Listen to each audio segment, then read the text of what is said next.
Shri Gurudev Datta trust, श्रद्धा आमची, सेवा तुमची.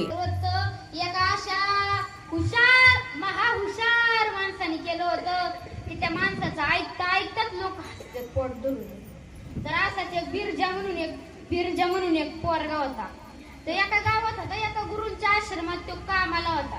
म्हणजे तो तिथं लय सेवा करायचा, लय हे करायचा, लय ते करायचा. फक्त त्याचा एक हे होतं, त्याला लय खायला लागायचं. आपण जेवढं अख्ख्या दिवसात खातो ना, त्याला एका टायमिंगला बी तेवढं पुरत नसायचं, एवढा खायचं. आणि मग तो एकदा काय होतं, त्या गावात पडला अख्खा दुष्काळ. दुष्काळामुळे काय अन्न पिकलं नाही, त्यामुळे काहीच नाही. आणि मग ते असंच त्याने तिथली नोकरी सोडली आणि तो असाच गावात फिरत होता. दुसऱ्या गावात गेला. तिकडे चलता त्याला एक साधू दिसले. तर त्यांना विचारतो की तुमच्या आश्रमात मला काही काम मिळेल का? तर ते म्हणतात, अरे सध्या तर काहीच काम नाही. ते मग तो लय विनंती करतो, प्लीज द्या, मिळेल का? तर मग ते म्हणतात, ठीक आहे चालतंय देतो. पण ती काय काम आहे? गुरं वळायची. ते म्हणन, गाढव वळाय सांगा, मी वळतो, पण फक्त काय करा, मला तिथं खायला भरपूर द्या.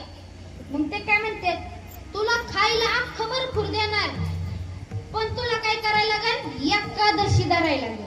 आणि आपल्या इथली एकादशी कशी असती? निर्जला, पाणी सुद्धा प्यायचं नाही.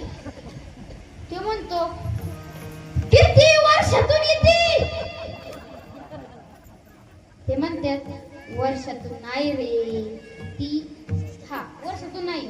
मग त्यावेळेस ते परत विचारतो, किती महिन्यातून येते? ते म्हणतात, महिन्यातून नाही रे. मग 6 महिन्यात एकदा येते का? नाही. त्यावेळेस ते म्हणतात, एका महिन्यात 2दा, म्हणजे 15 दिवसांनी.